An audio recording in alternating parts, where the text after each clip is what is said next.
अब तो चुनाव भी खत्म हो चुका है, तो विकास के रिजल्ट की बात कर लें तो विकास हम ये इस तरह देख रहे हैं कि 50 डिग्री सेल्सियस तापमान पहुंच चुका है, जो गर्मी हम लोग झेल रहे हैं। पुलिस के पास आम जनता जाने से डरती है। पुलिस के उच्च अधिकारी जो है आम जनता का फोन नहीं उठाते हैं।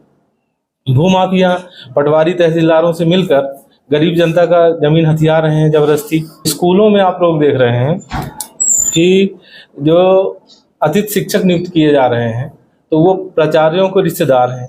तो पात्रता परीक्षा योग्य शिक्षक भटक रहे हैं और प्राचार्यों के रिश्तेदार जो है वो पढ़ा रहे हैं। जितनी भी प्रतियोगी परीक्षाएं हो रही हैं उनमें बिना पेपर लीक के तो होता ही नहीं है। जो हमारे विधायक सांसद मंत्री हैं वो अपने रिश्तेदारों के विकास में जुटे हुए हैं। उच्च शिक्षा में ये जो SC ST OBC के छात्रों को जो छात्रवृत्ति मिल रही थी वो छात्रवृत्ति अब न के बराबर कर दी गई है। एक मामला ऐसा आया है, बायजूस कंपनी, बायजूस कोचिंग संस्थान मुख्यमंत्री के नाम पे, उसके पहले थोड़ा सा अब तो चुनाव भी खत्म हो चुका है, तो विकास के रिजल्ट की बात कर लें कि लोग कह रहे हैं विकास हो रहा है, तो विकास हम ये इस तरह देख रहे हैं कि विकास का रिजल्ट 50 डिग्री सेल्सियस तापमान पहुंच चुका है, जो गर्मी हम लोग झेल रहे हैं, तो ये विकास है। पुलिस के पास आम जनता जाने से डरती है। पुलिस के उच्च अधिकारी जो है आम जनता का फोन नहीं उठाते हैं।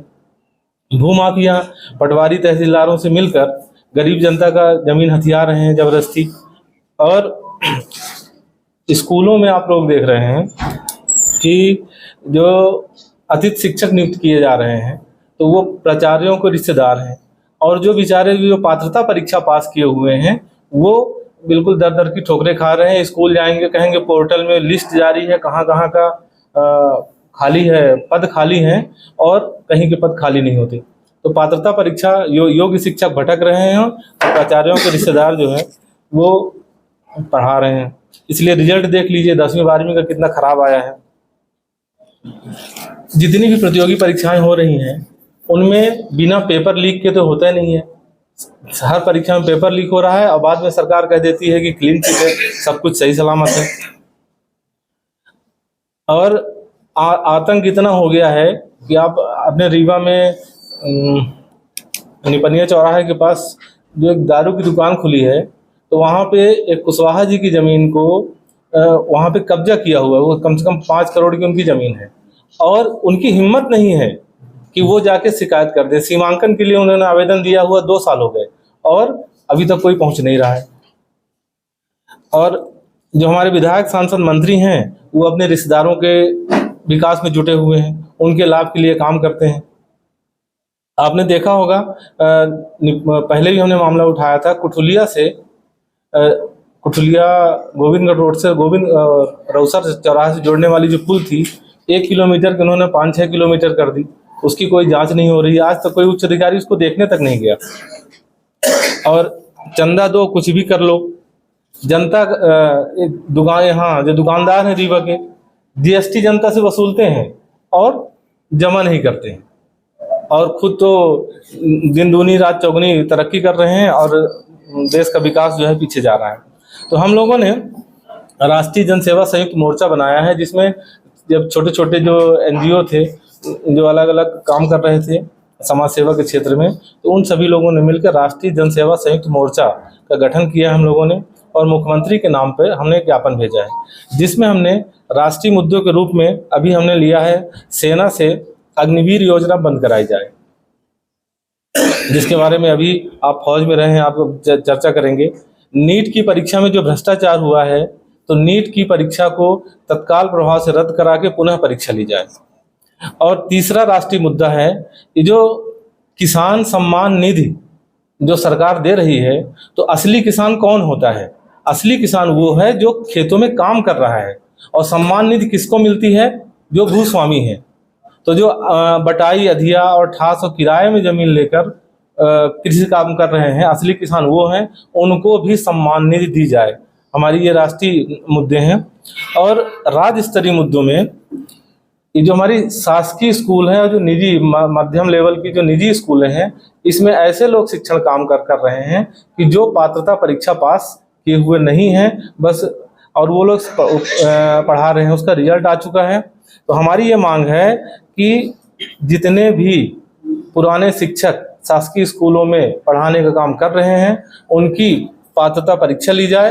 अगर वो योग्य हैं, पात्र हैं, तभी उनको आगे जो सत्र आ रहा है उसमें वो पढ़ाने का काम करें। नहीं तो पात्र अभ्यर्थी की संख्या बहुत ज़्यादा है, उनको एंट्री कराई जाए, चाहे वर्ग 1 हो, 2 हो या 3 हो। निजी और शासकीय स्कूलों के पाठ्यक्रम और किताबों, पाठ्यक्रम एक जैसा होना चाहिए, किताबों का मूल्य समान होना। और उच्च शिक्षा में ये जो SC ST OBC के छात्रों को जो छात्रवृत्ति मिल रही थी, वो छात्रवृत्ति अब न के बराबर कर दी गई है। अभी छात्र बैठे हैं, वो आपको बताएंगे कि फीस लगती है 40,000 50,000 और छात्रवृत्ति आती है 8,000 10,000 5,000। तो हमारी मांग है कि जितने भी सभी कोर्स हैं उन सभी की छात्रवृत्ति और शुल्क वापसी, जो भी फीस लगती है वो पूरी की पूरी फीस वापस की जाए। और फीस एडवांस में न ली जाए। जो गरीब बच्चे हैं उनके पास फीस देने के लिए पैसे ही नहीं है, जब छात्रवृत्ति आ जाए तब वो पैसे कॉलेज में जमा करें। और मध्य प्रदेश शासन की जो पीपी मॉडल है, पुनर्घनत्वीकरण, इसको पूरी तरह से तत्काल प्रभाव से बंद कराया जाए। कारण ये है कि जितनी भी सरकारी जमीनें हैं उन सबको 2-4 करोड़ रुपए की बिल्डिंग बनवा के और उनके भूमाफियाओं को दे दी जा रही हैं। और उसका रिजल्ट आज ये निकल रहा है कि ना तो कहीं भी किसी भी बस्ती में देखिए, ना तो खेल के मैदान के लिए जगह बची हुई है और ना वृक्षारोपण के लिए जगह बची हुई है। तो ये आज जो तापमान 48 से 50 डिग्री हो चुका है और हम सब लोग उसको झेल रहे हैं। जो AC में चलने वालों को जरूर ये गर्मी पता नहीं लग रही होगी, लेकिन आम जनता को मैं ये कहना चाहता हूँ आप लोगों के माध्यम से कि वो इसके तरफ विशेष ध्यान दें। नहीं कैसे रहेंगे, कैसे आगे कर पाएंगे, जी पाएंगे। तो इसको पुनर्घनत्वीकरण योजना तत्काल प्रभाव से बंद कराई जाए और ये जो अभी दे दी गई है भूमाफियाओं को और इन्होंने कुछ काम भी कर लिया है तो उनको उसको वापस ली जाए, और चाहे उसके लिए उनका भुगतान करना पड़े या कुछ भी करना पड़े। क्योंकि अगर ऐसा रहा तो वृक्षारोपण के लिए कहीं जगह नहीं बचेगी और ना तो बची ही है।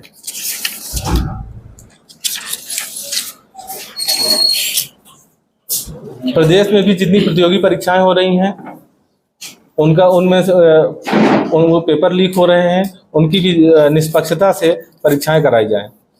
भूमाफिया, पटवारी, RI, तहसीलदारों की मिलीभगत से जमीनों पर कब्जा हो रहा है। और एक मामला ऐसा आया है, बायजूस कंपनी, बायजूस कोचिंग संस्थान जो पूरे भारत में फैली हुई है, उसका एक ऐसा मामला है कि अगर आपने वहां एडमिशन ले लिया है तो वो पहले ये कहेंगे, बायजूस ना पूरे देश में चल रही है और इनका ये कहना होता है कि आप किस्त में फीस जमा करो। इनकी फीस लाखों में रहे तो किस्त के नाम पर आपको पता नहीं चलेगा। ये बैंक से लोन करा देते हैं किसी प्राइवेट बैंकों से, और जब अगर बीच में यदि आपको निकलना पड़े, आपको पसंद नहीं आई, ये मुश्किल से 2-4 दिन का समय शुरू में देते हैं, उसके बाद अगर आप निकलना चाहें तो वो कहेंगे कि नहीं, अब आपको पूरी फीस जमा ही करनी पड़ेगी।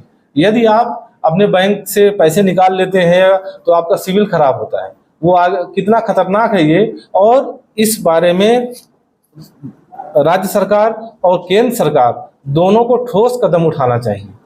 आपका कहने का मतलब है कि बायजूस एडमिशन दिलाने के बाद लोन भी देती है, फीस के लिए लोन देती है। लोन किसी कंपनी से उनका टाई अप है, वो लोन दिला देते हैं। यदि आप कहेंगे कि हम पूरी फीस कैश नहीं दे पा रहे हैं और आपको जोड़ देते हैं कि वो आप किस्त में लीजिए, लोन जो है वो हम जोड़ देते हैं कि आप किस्त में आप पैसा भुगतान करिए, और आप जो गरीब लोग हैं नहीं समझ पाते तो लोन के चक्कर में वो फंस जाते हैं और उनको पूरी फीस जमा करनी पड़ती है। और एक मामला और है रीवा रजिस्ट्रार ऑफिस का। यदि आपको रजिस्ट्री कराने जाना है तो वहाँ के जो रजिस्ट्री लेखक होते हैं उनके माध्यम से ये कहा जाता है कि रजिस्ट्रार 1% का कमीशन लेते हैं। जितनी भी आपकी जमीन की वैल्यू होती है उसका 1% उनको कमीशन देना पड़ता है, और हर व्यक्ति देता है। मुझे भी 1-2 बार देना पड़ा है। तो ये जो रजिस्ट्रार वाला जो खुलेआम हो रहा है, मतलब ये ऐसा नहीं कलेक्ट्रेट के सामने हो रहा है, तो इसको भी राज्य शासन को पूरी तरह से इसको ध्यान देना चाहिए। अगर नहीं दे रहे हैं तो हम लोग इसमें आंदोलन करने के लिए तैयार हैं। और रीवा का एक मामला है, वही जो अभी हम चर्चा कर रहे थे, कुठुलिया गोविंदगढ़ मार्ग से रौसर चौराहा जो बन रहा था, रौसर चौराहा से जोड़ रहे थे, पुल बना रहे हैं। उस पुल की 1 किलोमीटर की दूरी को यहाँ शासन प्रशासन की मिलीभगत से उसको 5-6 किलोमीटर कर दिए हैं।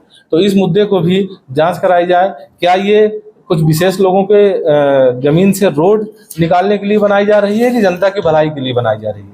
यदि जनता की भलाई के लिए बनाई जा रही है तो उसको बंद कराया जाए और ये दूसरी जगह से पुल को बनाया जाए। तो हम लोगों ने ये संयुक्त मोर्चा सिर्फ रीवा के लिए काम नहीं कर रहा है, हम लोग पूरे मध्य प्रदेश में इसके हमारे लोग जुड़े हुए हैं और हम लोग इन मुद्दों को लेके अभी कुछ मुद्दे नए भी जुड़ेंगे इसमें, जैसे डॉक्टरों की सरकारी प्रैक्टिस बंद कराना शासकीय अस्पतालों की, और वो निजी जो अस्पतालों में जाके प्रैक्टिस करते हैं वो बंद होनी चाहिए। हम लोग की ये मांगे हैं। और वहाँ की जो व्यवस्थाएं हैं, जांच की सुविधाएं हैं, उनको बढ़ाना है।